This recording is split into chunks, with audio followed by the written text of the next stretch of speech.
السلام علیکم ورحمۃ اللہ وبرکاتہ۔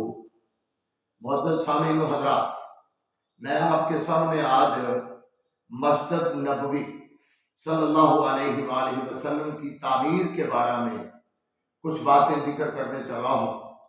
توجہ کیجیے، مسجد نبوی کا سنگ بنیاد رسول اللہ صلی اللہ علیہ وآلہ وسلم نے اپنے ہاتھ دست مبارک سے رکھا۔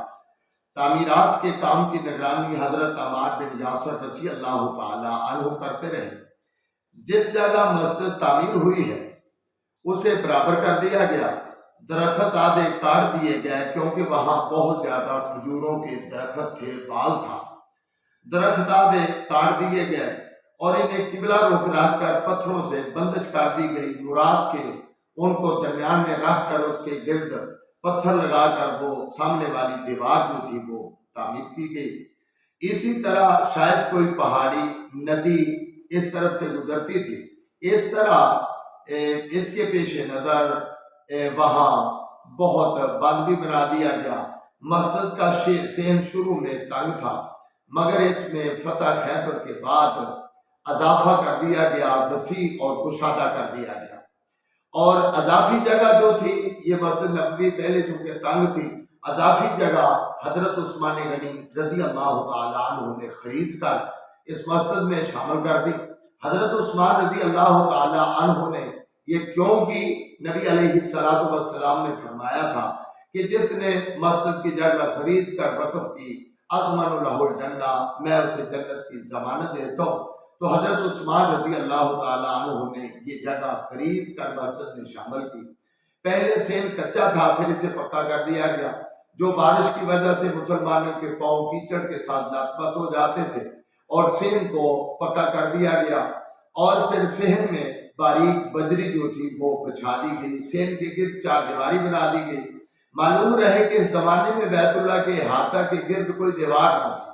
مسجد نبوی اور حجرات ازواج مطہرات کے گرد شاہراہ کے لیے جگہ چھوڑ دی گئی تھی۔ شاہراہ سے مراد ایک جس طرح ایک گول دائرہ ہوتا ہے یا اس کی سائڈ پر جگہ ہوتی ہے گزرنے کے لیے، وہ جگہ چھوڑ دی گئی۔ اور پھر یہ ایک طرح کی سرکل روڈ تھی جو مسجد کی مسجد کی چاروں طرف گھومتی تھی۔ مسجد کے تین اطراف تین دروازے تھے۔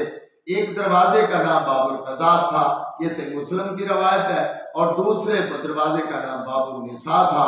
اسی طرح یہ دروازے تھے، اور مسجد کی عمارت دھوپ کی وجہ سے پختہ اینٹیں، مراد یہ کہ کچی مسجد کو ساری کی ساری وہ تعمیر کر دی گئی۔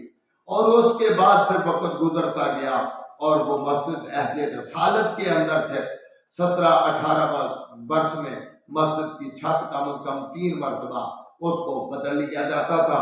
حضرت عثمان رضی اللہ عنہ نے اپنے دور حکومت میں مسجد کی تعمیر نو جامع منصوبہ بنایا، اور بعض حضرات صحابہ کی شدید نکتہ چینی اور مخالفت کی وجہ سے مسجد کی دیواریں پختہ چونا گچ اور نقش اٹھائی گئی، چھت ساگوان کی لکڑی کی تیار کر دی گئی۔ عہد رسالت میں جو مسجد کھجوروں کا ایک مندوہ تھا اور وہ معلوم ہوتی تھی، اور وہاں ایک عظیم الشان عمارت بنا دی گئی، اور یہ تھی مسجد نبوی کی مختصر سی کہ اس کی تعمیر کیسے ہوئی، اس کو ذکر کر دیا ہے۔ السلام علیکم۔